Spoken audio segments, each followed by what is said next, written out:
Well, again, it's a tragic situation. It's very sobering. I think many of us have never had a war like this before. Certainly, Europe has not had a war like this since 1945, and so for the vast majority of Europeans, this is something they've never experienced in their lifetime, and they're aware of the atrocities that occurred in World War II and World War I, and I think there has been a collective decision in Europe that there would be no more war here.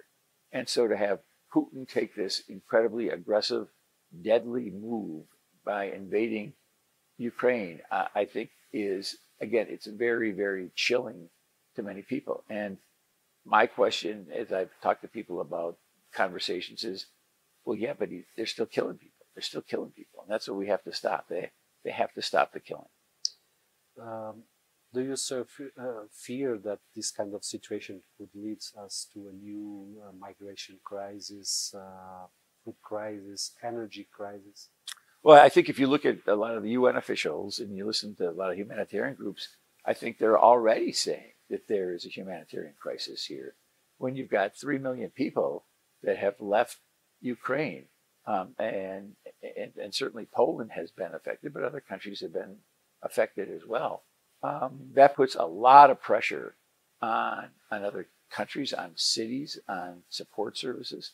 And I think that there's a genuine desire by good people around the world to help Ukrainians, but there has to be in place structures to help them, because I think probably most of them want to return to their homes, but it is such a terrible situation right now. You understand why they fled. You totally understand why they fled. But they want the war to end. They love Ukraine. And that's one of the things that I think has really come out over the last month or so, is how proud Ukrainians are of their country, how much they're willing to fight for their country, how much they value the freedoms that they've gained. And so they have, in many ways, I think, set a real example for the rest of the world about freedom and democracy and self-determination.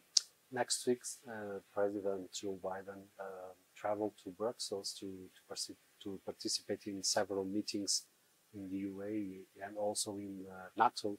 Do you believe that can be found some solutions for the conflicts? What do you think can happen with this visit of President? Well, I think President Biden has showed tremendous leadership throughout this entire ordeal.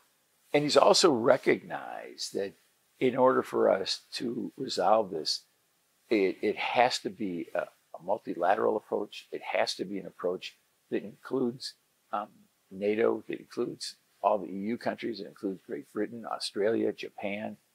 If you look at the number of countries and the percentage of the world's economy that has really taken some aggressive steps against Russia, it's very impressive. And I think that's one of the things that has surprised Putin is I don't think that he for a second thought that the European Union and the United States and other countries would so quickly and so decisively come together and levy sanctions against him.